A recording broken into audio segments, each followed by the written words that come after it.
চরমনায় ইসলাম থেকে ইয়ে থেকে বিচ্যুত হওয়ার কারণে মনে করেন এবার যে একটা সম্ভাবনা ছিল শুধু ওনাদের কারণে আমি মনে করি এই সম্ভাবনাটা হাতছাড়া হবে।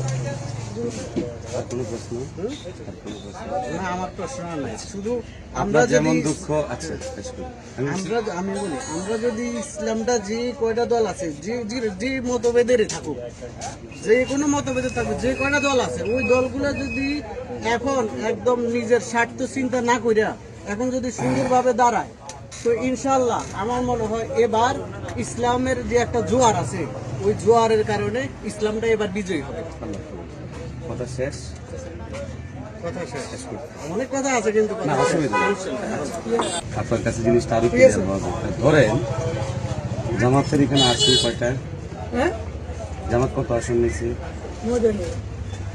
মেবি আমি সঠিক জানি না, তবে প্রথম বিষয় হলে কথাটা নিয়ে এটা ছিল একটা গেমই প্রোপাগান্ডা। হ্যাঁ, কোন অবস্থাতেই এটা বলুন। ধরেন আপনার সাথে আমার সাথে একটা বিষয় চুক্তি হবে, আমরা দুই ভাই একটা জায়গায় একটা বিষয় মিউচুয়াল হবে, হইলে এবার আপনি আপনার বিষয়টা বলবেন না, আমি আমারটা বলবো না।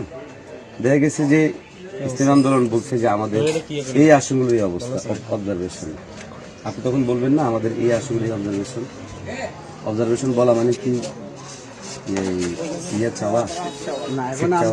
শেষ করি ভাইয়া। আপনি কিন্তু প্রশ্ন করছেন, আমাকে কথাটা শুনতে দেন, শুনলে আপনার ভালো হবে, ক্লিয়ার হওয়া দরকার। কারণ যে দুঃখটা আপনার মনে আছে এই দুঃখটা আমার মনে আছে।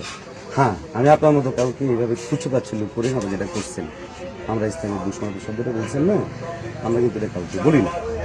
নাম্বার 2 হলো ইসলাম যে শব্দটা আপনি এখানে বলছেন কাকে বললেন? না, আমি কথা বলছি এখানে। আপনি যদি মনে করেন যে এখন আমাদের জামাত সহ যে জোটটা, এখানে জামাতের 24 পরবর্তী রাজনৈতিক থিম আপনার জানা আছে? সেটা জানেন কিনা? জানেন না। 24 পরবর্তী জামাতের থিম হলো liberal democratic organisation, Islamic organisation নয়। এরপরও ইসলাম আন্দোলন বাংলাদেশ চেষ্টা করেছে যে ইসলাম প্রশ্ন, আমি শেষ করি, আমি কিন্তু কথা প্রশ্ন উত্তর দেওয়া শেষ করলে কথা বলবো, মাঝখানে কথা বললে তো এলোমেলো হয়ে যাবে, বুঝছেন না? কারণ আপনি যে হিটে আছেন, আমি একজন গাড়ি টাইনে আসছি, কারণ আমি বুঝছাটার মনে দুঃখটা কি, কারণ নইলে একটা মানুষ এতটুকু ভদ্রতার সীমা লঙ্ঘন করতে পারে না, তাই দুঃখের কারণে আপনি এটা করছেন। এখন দেখেন, ওরা লিবারেল ডেমোক্রেটিক অর্গানাইজেশন বলতেছে, ইসলামিক অর্গানাইজেশন না, এরপরও আমরা চেষ্টা করছি।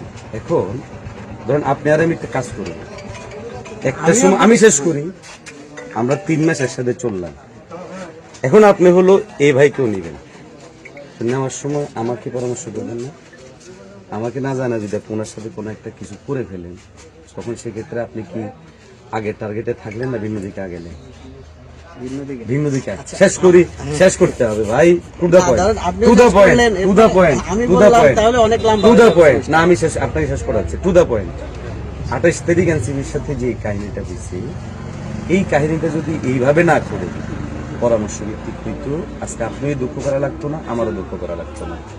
আরেকটা বিষয় হলো, আপনার যেটা সবচেয়ে বড় প্রশ্ন, হাত পাখায় তাদের মধ্যে ইয়ের চাহিদা বেশি, আসনের চাহিদা বেশি। ব্যাপারটা ওনারা ধরেন আপনারা আমার হাত পাখার সাথে 52টা সিট নিয়ে মিউচুয়াল হয়েছিল, হওয়ার পরে এনসিপির সাথে 28 তারিখ যখন আবার ইয়ে হয়েছে, ওই 52টা থেকে 30টা চলে যাবে। এরপর আমাদের জন্য সিট ঘোষণা করা হলো কয়টা? 47টা। এর মধ্যে 5টা দিয়েছে যৌথ, যে এখানে যৌথ থাকবে, কিন্তু ওনাদের 178টার মধ্যে কোনো যৌথ নাই। এখন 225টা, এর মধ্যে কোনো যৌথটা নাই, যৌথটা আমাদের মধ্যে লাগাই দিয়েছে। দিন শেষে এখন আপনি বলেন, আসলে লোকটাকে আমগো বেশি না? আমি আপনাকে একটা কথা বলি, আপনি লিবারেল ডেমোক্রেটিক কদ্দুর ক্লিয়ার হইছে কি বিষয় বললেন, আপনি তো দলের লোক না, ওটা বাদ দেন না, আপনি মূল জায়গায় আছে। তো যেখানে বললেন লোভের কথা, লোভ আমাদের হলো না আপনাদের হলো? যে 225টা নিল হেমিয়ার লোভ নাই, আর আমার এখানে আমি যৌক্তিকভাবে বিষয় বললাম, এদিকে মিডিয়া গেমিং করলো, ভাই আপনার তো মনে এটা প্রশ্ন আসা দরকার ছিল, কি রে মাঠের কথা ওনারা মিডিয়া আসে কিভাবে? আপনার মনে প্রশ্ন এটা না আসা দরকার ছিল, ওরা মূলত গেম খেলছে শুরু থেকে, ভিতরের কথাগুলোকে মিডিয়ার মধ্যে ছড়াইয়া দিয়া এই ঘটনাগুলো তৈরি করছে। কথা বুঝতে পারছেন?